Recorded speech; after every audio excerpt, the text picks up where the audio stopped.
తెలంగాణ రాష్ట్రంలో భవిష్యత్తులో బీజేపీ జెండా ఎగరవేయడం ఖాయమని మల్కాజ్గిరి ఎంపీ ఈటల రాజేందర్ అన్నారు. కంటోన్మెంట్లో నిర్వహించిన మీడియా సమావేశంలో ఆయన మాట్లాడుతూ ప్రధాని నరేంద్ర మోదీ సభ విజయవంతం చేసిన పార్టీ శ్రేణులకు ధన్యవాదాలు తెలిపారు. ప్రజా సమస్యలను పరిష్కరించగల ఏకైక పార్టీ బీజేపీయేనని పేర్కొన్నారు. రాష్ట్రం అప్పుల ఊబి నుండి బయటపడాలన్నా, రైతులు విద్యార్థుల సమస్యలు తీరాలన్నా బీజేపీతోనే సాధ్యమని ఈటల అన్నారు.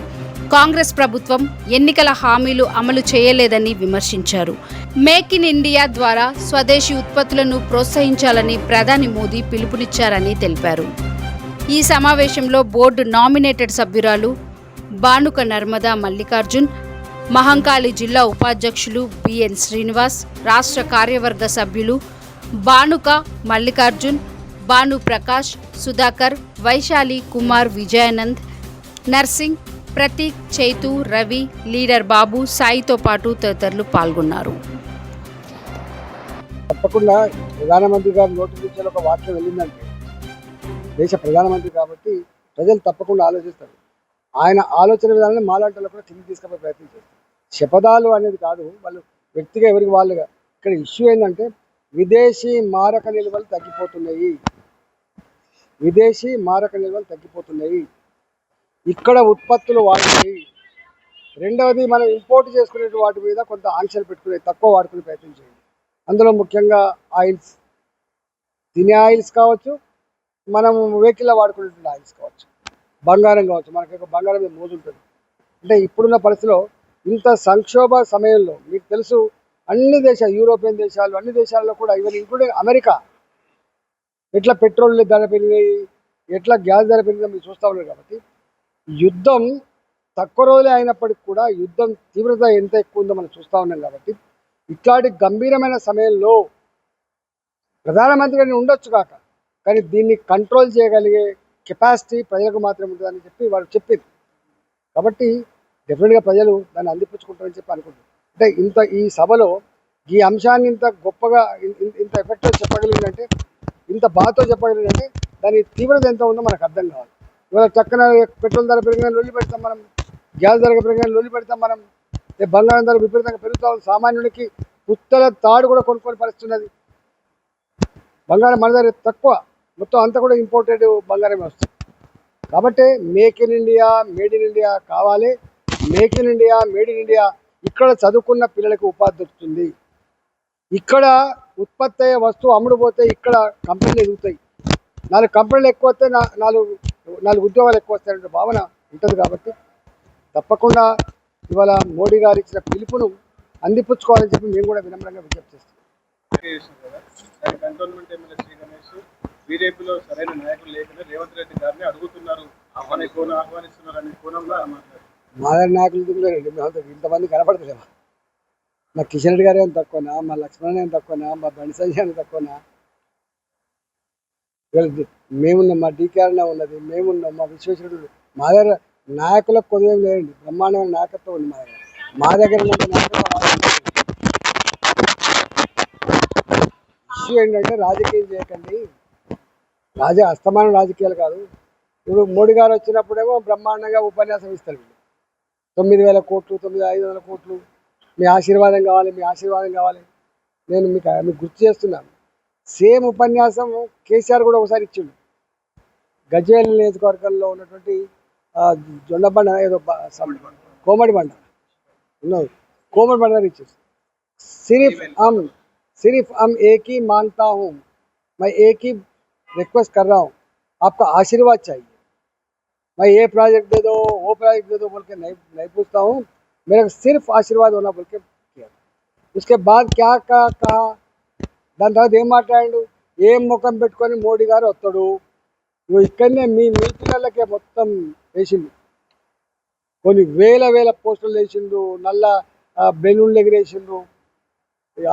అసలు పలకడానికి కూడా, ఉచ్చారణకు కూడా మంచిగా అనిపించని భాషను వాడిండ్రు.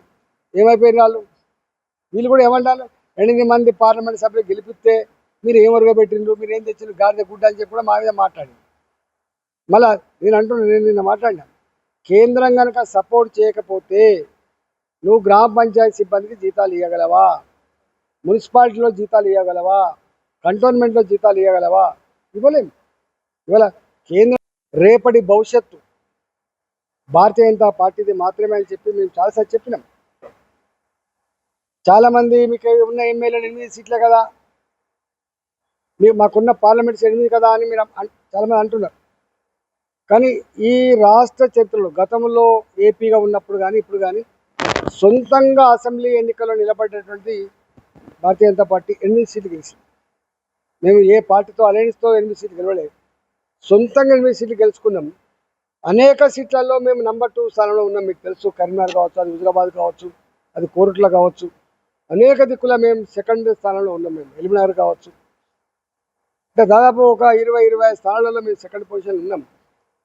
ఇవాళ వెంటనే వచ్చిన 5 నెలల కాలంలో 6 నెలల కాలంలో వచ్చిన పార్లమెంట్ ఎన్నికల్లో 35% ఓట్లు సాధించి హాఫ్ ఆఫ్ తెలంగాణ 17 పార్లమెంట్ సీట్లు ఉంటే 8 పార్లమెంట్ సీట్లు గెలుచుకున్నటువంటి చరిత్ర తెలంగాణకు ఉన్నది. అందులో ముఖ్యంగా ఎన్నడూ కూడా గెలుచుకొని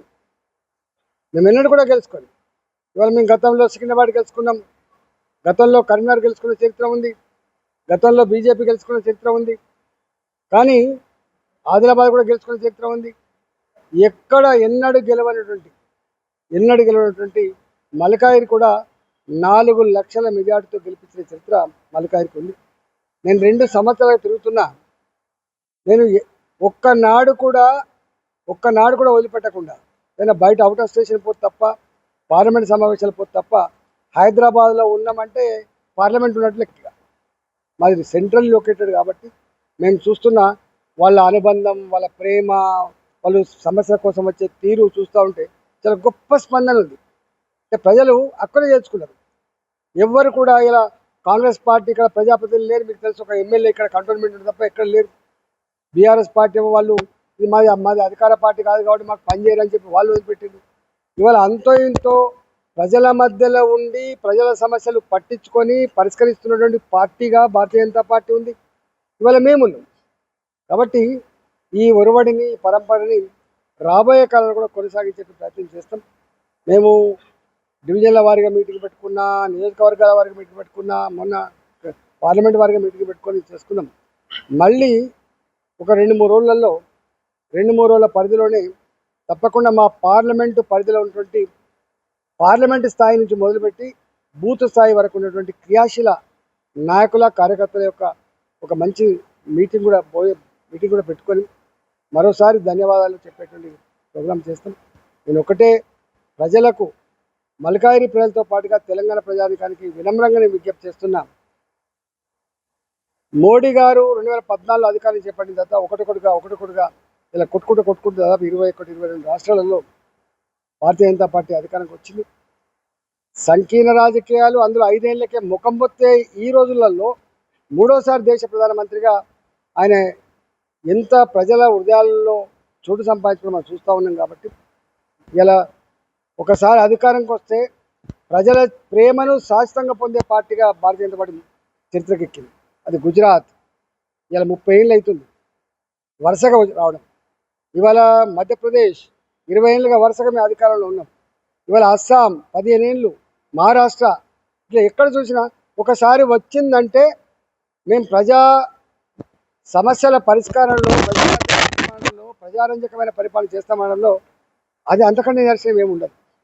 కాబట్టి రేపు తెలంగాణ కూడా అప్పుల ఊబిలో ఉన్న తెలంగాణ, ఇవాళ ఏ సమస్య పరిష్కారం కాక అన్నమో రామచంద్ర అని చెప్పి దుఃఖిస్తున్న తెలంగాణ రైతుల, తెలంగాణ యువకుల, తెలంగాణ మహిళల, తెలంగాణ విద్యార్థుల యొక్క ఈ అన్ని రకాల సమస్యల పరిష్కారం ఒకటే ఒక మార్గం. భారతీయ జనతా పార్టీని మీరు ఆశీర్వదించండి, రేపు గెలిపించండి. ఇవాళ ఈ అప్పుల ఊబిలో ఉన్న తెలంగాణను ఇవాళ గొప్ప రాష్ట్రంగా తీర్చిదిద్దే బాధ్యత.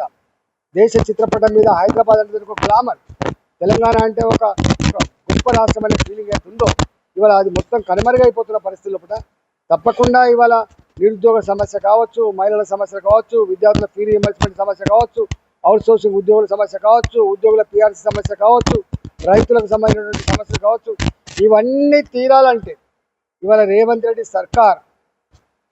సర్కార్ ఒడ్డెక్కదాకా ఓడమల్లప్ప, ఒడ్డెక్కినాక బోడమల్లప్ప తప్ప వాళ్ళు సమస్య పరిష్కరించరు. కాబట్టి రాబోయే కాలంలో భారతీయ జనతా పార్టీకి అండగా ఉండండి, భారతీయ జనతా పార్టీని ఆశీర్వదించండి. తప్పకుండా మీరు మెచ్చే, మీరు నచ్చే ప్రజల సమస్యలు పరిష్కరించే ప్రభుత్వం మీ ఆశీర్వాదంతో వస్తుందని చెప్పి మీకు తెలియజేస్తూ మరొకసారి మీ అందరికీ కూడా అభినందనలు తెలియజేస్తాను. మన ముఖ్య అతిథులు పెద్దలు గౌరవనీయులు పార్లమెంట్ సభ్యులు ఈటల రాజేందర్ గారు మీడియా సమావేశం పెట్టడం జరుగుతుంది. మరి ఈ యొక్క కార్యక్రమానికి విచ్చేసిన పెద్దలు సుధాకర్ అన్న గారు, అదేవిధంగా వీరన్న గారు,